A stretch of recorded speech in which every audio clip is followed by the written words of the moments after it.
Welcome. Welcome to Montclair State University, the Alexander Kasser Theater, and the first performance of the new Peak Performances here at Montclair State. My name is Wiley Housen. I'm privileged to be the director of Peak Performances. I just arrived here in January, and already I've realized what an extraordinary and unique community it is. So thank you very much for coming today to this special performance by Anna Deavere Smith.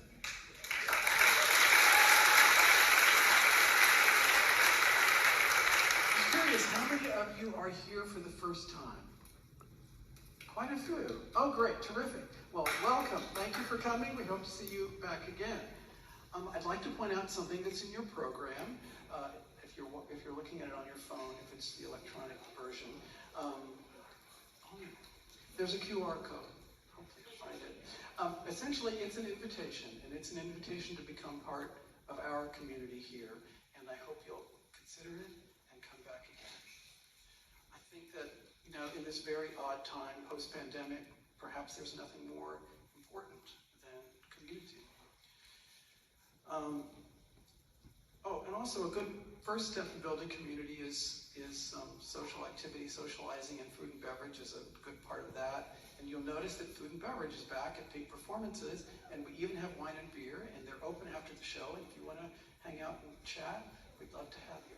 See you there. I would like to thank a few individuals who've been so generous and supportive of Peak Performances and of this afternoon in particular. First of all, our Montclair State University President, Jonathan Coppell, who will be on stage a little later. Provost Julius Gonzalez. Vice President of Development, Rita Walters, and her fabulous team. And College of the Arts Dean, Dan Gerskis. So a little bit about how the afternoon is going to flow. First, Miss Smith will come out on stage and be with us for about an hour. Then President Coppell will come on stage and facilitate a Q&A with you all and Miss Smith for about 20 minutes. And then that will be the end of the public program. And at that time, all of us except the university students should exit, please. And then Miss Smith will have a private Q&A with the students for about 20 minutes.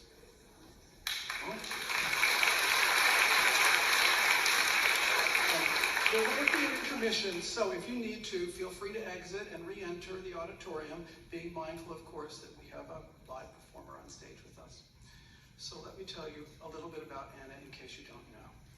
Anna Deavere Smith is a writer and actress. She's credited with having created a new form of theater. Her plays, sometimes called docudramas, focus on contemporary issues from excerpts from multiple points of view and are composed from excerpts of hundreds of interviews.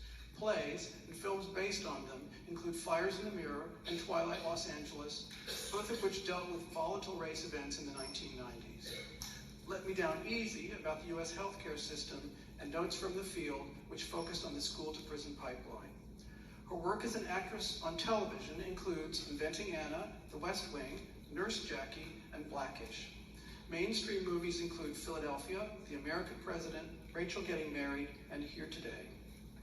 President Obama awarded Smith the National Endowment for the Humanities Medal. She was the 2015 Jefferson Lecturer. She is the recipient of the MacArthur Fellowship, several Obie Awards, 2 Drama Desks, the George Polk Career Award in Journalism, and the Dean's Medal from the Stanford University School of Medicine.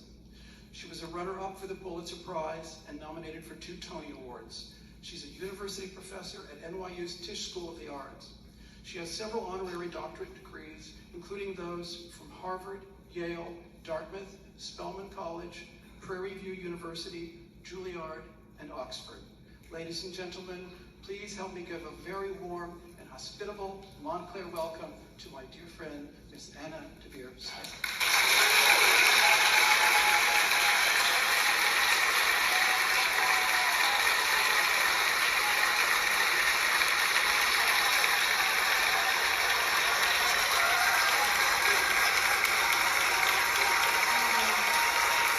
Thank you. I didn't realize I had fans in New Jersey, but thank you so much. And thank you, Wiley. Wiley is the first agent who said yes to me, and so he will always be very dear to me in my heart. He basically said, I don't know what this is that you do. This is back in the 90s, the early 90s. I don't know what this is that you do. It's obviously interesting, but I you know, basically, so sorry, I can't help you. And I said, I really just need you to, I don't need you to look for work for me. I just need somebody to look at contracts. And he said, I changed my mind, just like that. And that was, I have to thank him, because without Wiley, I would never have been able to position Fires in the Mirror, which was actually the 13th in my series of plays, but nobody knew about them until that. So would you help me thank Wiley?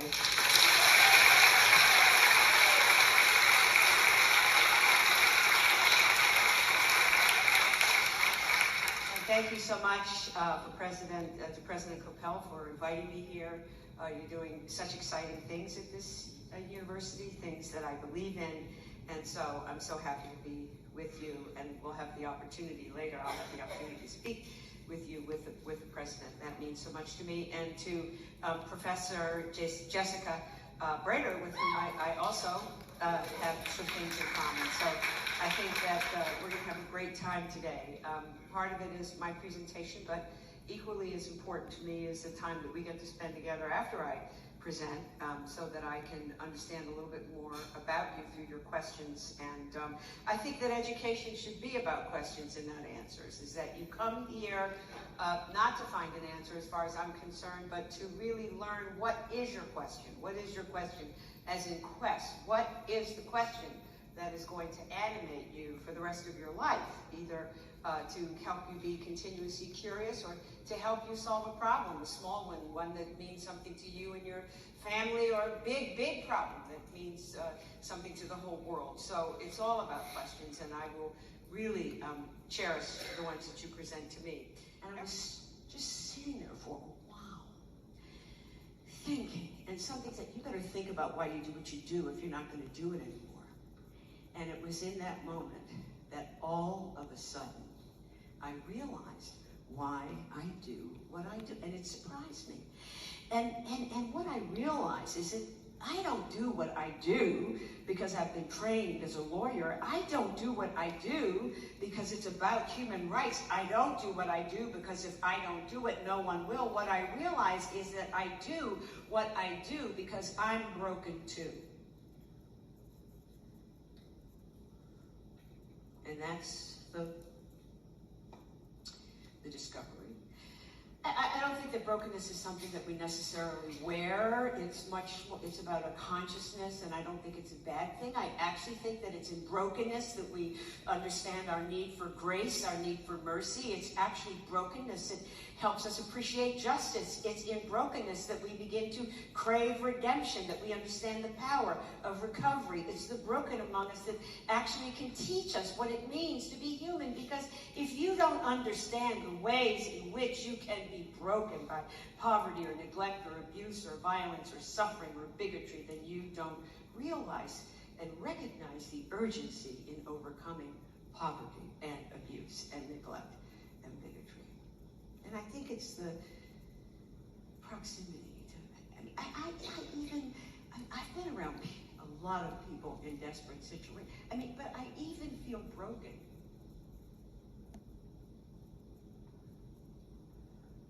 by this history. Oh yeah.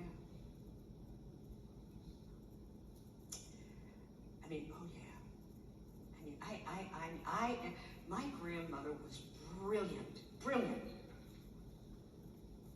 My mom was brilliant. And they didn't have the opportunities to do what brilliant people are often allowed to do because they were black and they were poor. And my people worked really, really hard. And it shouldn't have to be that difficult, right? And there's a way in which you can see this tragedy. When I was a little boy, polio shots. They want to give everybody a polio shot. In my county, there was no doctors, and so they made everybody go to a building, which is it wasn't a health center. It was like a big building, and everybody had to get their polio shot. I was like 5. Black people had to go in the back through the back door. So we line up out back. It was a cold day, and they gave the white kids by the time they got to the black, they had little sugar cubes that they were giving the white kids. And by the time they got to the black kids, they ran out of sugar cubes. And the nurses were tired, and they just had lost their capacity to be kind to these little children. And so they were grabbing these black kids and giving them these needles. And my sister was in front of me, and she was next. She was so terrified. And she looked to my mother and she said, "Please, Mom, please, please don't let them do this." And they grabbed my sister and they pulled her aside and they took the needle and they jabbed it into her arm, and then they came for me. And I remember looking at my mother, and I was the same way.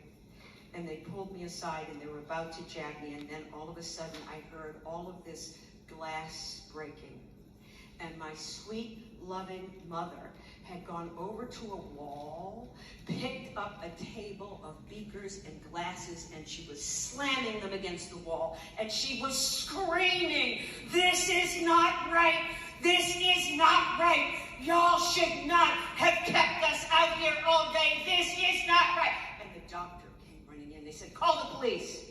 And two black ministers came running over and said, "Please, please, doctor, please, sir, please, please don't call the police. We're sorry. We're going to get her out of here." And one of the ministers fell to his knees, was just like begging, "Please, please, please give the other kids their shot."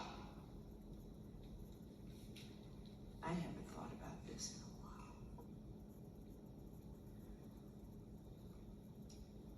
Fell to his knees.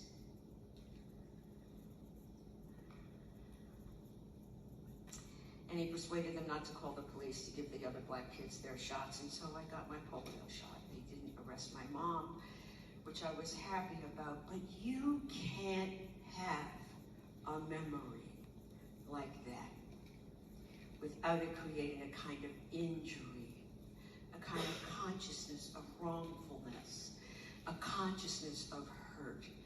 That's what I mean when I say I'm broken. Right? I have that in my head. And what it means is there has to be recovery. I can't just absorb it. I gotta respond to it in some way. So yeah, it is the weight, and it shadows, and it burdens, and it creates a kind of anxiety that requires a response. And that's the thing about it. I just think a lot of us were taught that we just have to find a way to silently live with your brokenness, with this injury, with that memory. And I don't think that's the way forward. I'm looking for ways to not be silent. That's Brian Stevenson, and that's all I have.